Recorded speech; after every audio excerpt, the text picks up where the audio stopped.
అందరికీ నమస్కారం. నిన్నే వరిస్తా సీజన్ 2 పార్ట్ 34.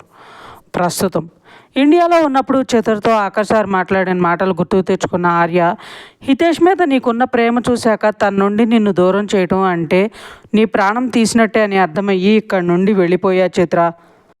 ఇప్పుడు నువ్వు బాధపడుతున్నావని తెలిసాక నేను అక్కడ ఉండలేకపోయాను. అందుకే వెంటనే వచ్చేసా.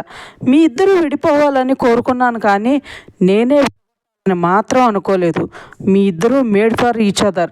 అలాంటిది మీ మధ్య ఈ గ్యాప్ ఎందుకు వచ్చిందో తెలుసుకోవాలి, ఈ సౌమ్య ఏం చేసిందో కనుక్కోవాలి అని ఆలోచిస్తూ ఉంటాడు ఆర్య. చిత్ర హితేష్ కాళ్ళ దగ్గర మోకాళ్ళ మీద కూర్చుని కడుపు మీద చెయ్యి పెట్టుకుని, నిజంగా నేను నా అమ్మనవుతున్నానా సార్ అంటుంది ఆనందంతో కన్నీళ్లతో. హితేషు చిత్ర వైపు చూసి తన మొహాన్ని చేతుల్లో తీసుకుని, ఎందుకే ఇలా చేసావు, ఎందుకు నన్ను మోసం చేసావు అంటాడు బాధగా. ఆ మాటలకి మధుర గారు కోపంగా, రే హితు, కొంచెమైనా మతుండే మాట్లాడుతున్నావా? పిచ్చి పిచ్చి మాటలు మాట్లాడితే కొడుకు అని కూడా చూడను, చెంప పగలగొడతాను అంటారు. హితేషు మధుర గారి వైపు చూడకుండా చతుర్వైపే చూస్తుంటే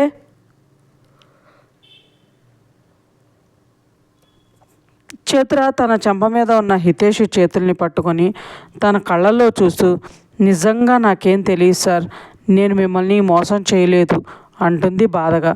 మధుర గారు, వాడేదో పిచ్చివాగుడు వాగితే నువ్వేంటే వాడికి సమాధానం ఇస్తూ, మీ ఇద్దరికి పిచ్చి పట్టిందా అని అరుస్తారు. హితేషు, ప్లీజ్ మా, అది చేసిన పనికి నాకెంత నరకంగా ఉందో నాకు మాత్రమే తెలుసు అని పైకి లేస్తుంటే చిత్ర హితేష్ చేతిని పట్టుకుని బాధగా చూస్తూ, నా మీద మీకు నమ్మకం లేదా సార్? నిజంగా నేను మిమ్మల్ని మోసం చేయలేదు అని అంటుంటే హితేషు తన చేతిని విడిపించుకుని నడవడానికి కష్టంగా ఉన్నా పైకి వెళ్ళిపోతాడు. మధుర గారు వచ్చి చిత్ర పక్కన కూర్చుని, ఏంటి చిత్ర ఇది, ఏం జరుగుతుంది మీ మధ్య?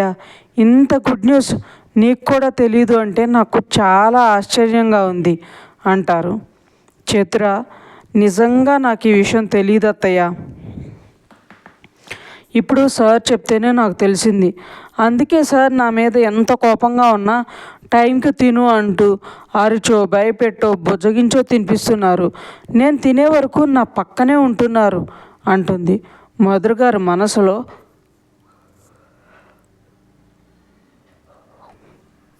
నీకు తెలీదు, మరి వాడికి ఎలా తెలిసింది? వాడికి తెలిసినా మనకెందుకు చెప్పలేదు, నీకు కూడా చెప్పకుండా ఏం చేయాలనుకుంటున్నాడు అని ఆలోచిస్తూ ఉంటారు. చిత్ర మధుర గారు ఒడిలో పడుకుని, సార్ నా మీద ఎందుకు అంత కోపంగా ఉన్నారో నాకు ఇప్పుడు అర్థమైంది అత్తయ్య. నా కడుపులో బేబీ ఉంది అంటే ఎంత హ్యాపీగా ఉందో తెలుసా అత్తయ్య? సార్ ప్రేమ నాలో ఊపిరి పోసుకుంది, ఆయన ప్రతిరూపం నా కడుపులో ఉంది అంటూ ఎమోషనల్ అవుతూ తన కడుపు మీద చేయి పెట్టుకుని ఏడుస్తుంటే మధుర గారు ఆలోచనలో నుండి బయటకు వచ్చి, హితు కడుపులో ఉన్నప్పుడు కూడా నాకు ఇలానే అనిపించింది చిత్ర, ఫస్ట్ బేబీ అంటే ఎప్పుడూ స్పెషల్గానే అనిపిస్తుంది అంటారు చిత్ర తల నిమురుతూ. చిత్ర, ఈ విషయం అందరికీ చెప్పాలని ఉంది అత్తయ్య, కానీ సార్ కోపడతారేమో అంటుంది భయంగా. మధుర గారు, నేను వాడితో మాట్లాడతాలే చిత్ర, నువ్వు ఈ టైంలో హ్యాపీగా ఉండాలి. ఏమైనా తినాలని ఉన్నా కావాలని అనిపించినా వెంటనే చెప్పేసేయి అంటారు. చిత్ర, నాకు నాన్న చాలా గుర్తొస్తున్నారు అత్తయ్య అంటూ ఏడుస్తుంది. మధుర గారు చిత్ర తల నిమురుతూ, ఏడవకు తల్లి, నీకోసం మీ నాన్నే నీ కొడుగ్గా పడతారులే అని ఓదారుస్తారు. చిత్ర, నేను సార్ దగ్గరికి వెళ్తాను అత్తయ్య అని పైకి లేస్తుంటే మధుర గారు, వాడేమైనా అంటే ఏడవకుండా ఉండు అంటారు. చిత్ర, అలాగే అత్తయ్య అని పైకి వెళ్తూ, అయ్యో సార్ కాలు బెనికింది కదా, నా గొడవలో పడి సార్ తన గురించి పట్టించుకోవడమే మర్చిపోయారు అని మళ్ళీ కిందకొచ్చి వేడి నూనె తీసుకుని పైకి వెళ్తుంది. తాను వెళ్ళేసరికి హితేషు బెడ్ మీద పడుకుని కళ్ళు మూసుకుని ఉంటాడు. చిత్ర హితేషు కాళ్ళ దగ్గర కూర్చుని నూనె రాస్తుంటే హితేషు కళ్ళు తెరిచి పైకి లేచి కూర్చుని చిత్ర వైపే చూస్తుంటే, నా గురించి మిమ్మల్ని మీరు ఇలా హర్ట్ చేసుకోకండి సార్, నాకు చాలా బాధగా ఉంటుంది, నా వల్ల మీకు చిన్న దెబ్బ తగిలినా నేను తట్టుకోలేను అంటుంది డల్గా. హితేష్, నువ్వు ఇలా చేస్తావని నేను అస్సలు అనుకోలేదు బేబీ అంటాడు బాధగా. చిత్ర తల ఎత్తి చూడగానే హితేష్ చేతులు చాచి రమ్మనగానే చిత్ర చాలా హ్యాపీగా ఫీల్ అయ్యి తన చేతుల్లో ఉండే గిన్నె పక్కన పెట్టి నవ్వుతూ హితేష్ బాహువుల్లోకి వెళ్తుంది. హితేష్ చిత్రని మీదను కూర్చోబెట్టుకుని తన నడుం చుట్టూ చేతులు బిగించి తన భుజం మీద తల పెట్టుకుని కళ్ళు మూసుకుని మనసులో, నీకు దూరంగా ఉండటం చాలా అంటే చాలా కష్టంగా ఉంది బేబీ. నీపై కోపాన్ని చూపిస్తున్నానే కానీ దానికి రెండింతల నరకాన్ని అనుభవిస్తున్నానే. నువ్వు ఏడుస్తున్న ప్రతి క్షణం నిన్ను అలా చూడలేక, దగ్గరికి తీసుకోలేక, నీ నుండి దూరంగా వెళ్ళిపోలేక నా మీద నాకే అసహ్యం వేస్తుంది. నేను చేస్తుంది కరెక్టేనా అనిపించి నీ దగ్గరకు రావాలని అనుకుంటూ అంతలోనే నువ్వు చేసింది గుర్తొచ్చి కోపంతో దూరంగా వెళ్ళడం తప్పడం లేదే నాకు అన్ని కన్నీళ్లు పెడుతుంటే. హితేష్ కన్నీళ్లు తన భుజాన్ని తాగ్గానే చిత్ర కంగారుగా, సార్ మీరెందుకు ఏడుస్తున్నారు అంటూ తల తిప్పి చూస్తుంది. హితేష్ ఏం మాట్లాడకుండా కామ్గా ఉంటే చిత్ర కొంచెం సరిగా కూర్చుని కళ్ళు మూసుకుని ఉన్న హితేష్ మొహాన్ని చేతిలో తీసుకుని నుదుటి మీద, కళ్ళ మీద, బొగ్గ మీద ముద్దు పెట్టి హితేష్కి ఇష్టం అని తన పెదవులను అందుకుంటుంది. చిత్ర తన కోసం చేసే పనులు, తన ప్రేమను చూపించే విధానం చూసి హితేష్ ఫేస్లో చిన్న స్మైల్ వస్తుంది. ఇద్దరి మధ్య మాటలు సరిగా లేక, దగ్గరతనం లేక చాలా వేదన పడిన హితేష్ ఆ క్షణాన్ని దూరం చేసుకోలేకపోతాడు. ఇప్పటివరకు తన బాధని, కోపాన్ని మాత్రమే చూపిస్తూ వచ్చాడు. అలాంటిది చాలా రోజుల తర్వాత చిత్ర తనకు అంత దగ్గరగా ఉండడంతో హితేష్ కూడా ఆ ముద్దుకి జత కలిపి తీయని ముద్దుని పరిచయం చేస్తూ తనని, తన ప్రేమని, తన టచ్ని ఎంత మిస్ అయ్యాడో మొత్తం చూపిస్తుంటాడు. చిత్ర కూడా అదే ఫీలింగ్ కలుగుతుంటే హితేష్ మెడ చుట్టూ చేతులు బిగించి చాలా రోజుల తర్వాత హితేష్ అందించే ప్రేమని ఆస్వాదిస్తుంది.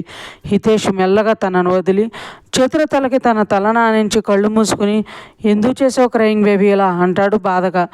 చిత్ర, నేను చెప్పేది నిజం సార్, నిజంగా నాకేం తెలియదు అనగానే హితేష్ చిత్ర దూరంగా జరిగి, నేనేమీ అనను బేబీ, ప్లీజ్ నిజం చెప్పవే, నువ్వు చేసిన పనికి నాకు పిచ్చి పడుతుంది అని అరుస్తాడు.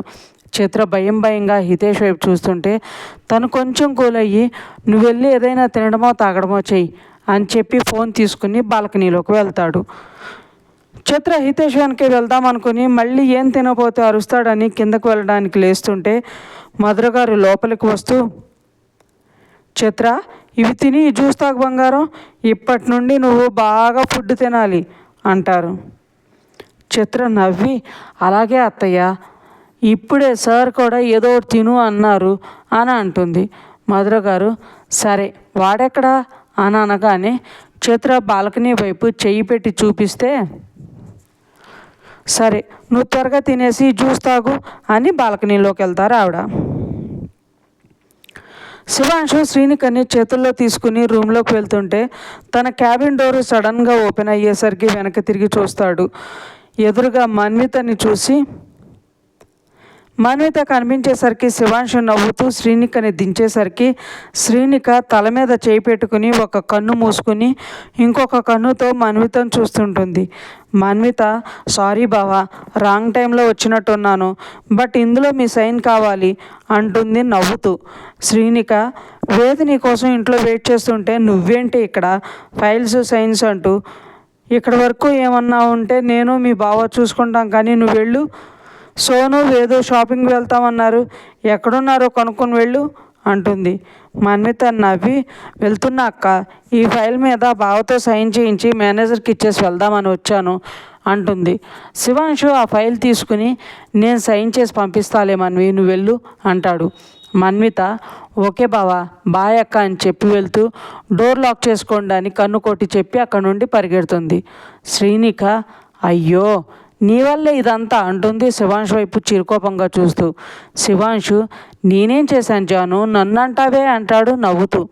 శ్రీనిక, అలా ఎత్తుకుని తీసుకెళ్ళకపోతే ఏమి, నేను వస్తాను కదా అంటుంది. శివాంశు, ఇది మరీ బాగుంది, నా పెళ్ళాన్ని నేను ఎత్తుకుంటే వచ్చే ప్రాబ్లం ఏంటి, అక్కడికి నేనేదో పరాయి అమ్మాయితో రొమాన్స్ చేస్తున్నట్లు నన్ను అంటున్నావు అంటాడు. శ్రీనిక, నేనుండగా ఇంకొక అమ్మాయితో రొమాన్స్ చేస్తే చంపేస్తా అంటుంది కోపంగా. శివాంశు నవ్వి, చేయలేదు అనేగా చెప్పేది, అందుకే నీతోనే చేస్తా అని శ్రీనికని ఎత్తుకుని రూమ్లో తీసుకెళ్తాడు.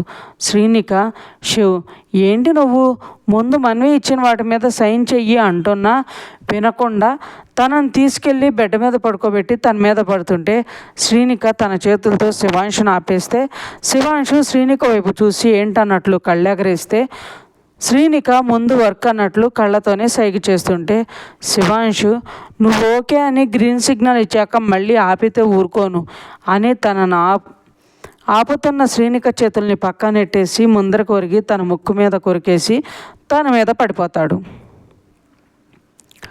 మన్విత బయటకు వెళ్ళగానే వేద్కి కాల్ చేసి ఎక్కడున్నారు వేద్ అని అడుగుతుంది. మన ఇంటి దగ్గరలో ఉన్న షాపింగ్ మాల్లో మన్వి అని పేరు చెప్పగానే మన్విత, నేను స్టార్ట్ అవుతున్నా వేద్, హాఫ్ అన్ అవర్లో నీ ముందుంటా అని కాల్ పెట్టేసి హ్యాపీగా స్టార్ట్ అవుతుంది. వేద్, సోను, మైదర్ గారు మన్విత కోసం వెయిట్ చేస్తుండగా వేద్కి కాల్ వస్తుంది. కాల్ చేసిన వేదు అవతల వాళ్ళు చెప్పింది విని వాట్, నేను ఇప్పుడే వస్తున్నాను అని చెప్పి నాన్న మీరు పాపను తీసుకుని ఇంటికి వెళ్ళండి అని కంగారుగా బయటికి పరిగెడతాడు. ఆర్యతో మాట్లాడాక సౌమ్య తన రూమ్లోకి వెళ్ళి అటు ఇటు తిరుగుతూ చతుర్ గురించి నీకు ఎవరు చెప్పారు ఆర్య, నువ్వు ఇక్కడికి వచ్చి నా ప్లాన్ అంతా నాశనం చేసేలా ఉన్నావు, మా మధ్య నిన్ను రానివ్వను. అయినా చిత్ర హితేష్కి దూరం అయితే హ్యాపీగా ఫీల్ అయ్యి తన్ని దగ్గర చేసుకోవటానికి ట్రై చేయకుండా తన భర్త లేకుంటే తను బతకదు అది ఇది అంటావేంటి ఆర్య, నాకు హితేష్ కావాలి, నీ చిత్ర కావాలి, అది ఆలోచించకుండా చిత్ర ఫీల్ అవ్వకూడదు అంటావు. ఎవరి లైఫ్లో అయినా బాధలు గొడవలు అనేవి ఉంటాయి, అలానే వాళ్ళ మధ్య కూడా వచ్చాయి కాదు, వచ్చేలా చేశాను. ఎందుకంటే చిత్ర అంటే పడి చచ్చిపోయేవాడి ప్రేమను చూశాక ప్రతి అమ్మాయి అదే ప్రేమ తన లైఫ్లో కూడా ఉంటే బాగుంటుందని అనుకుంటుంది.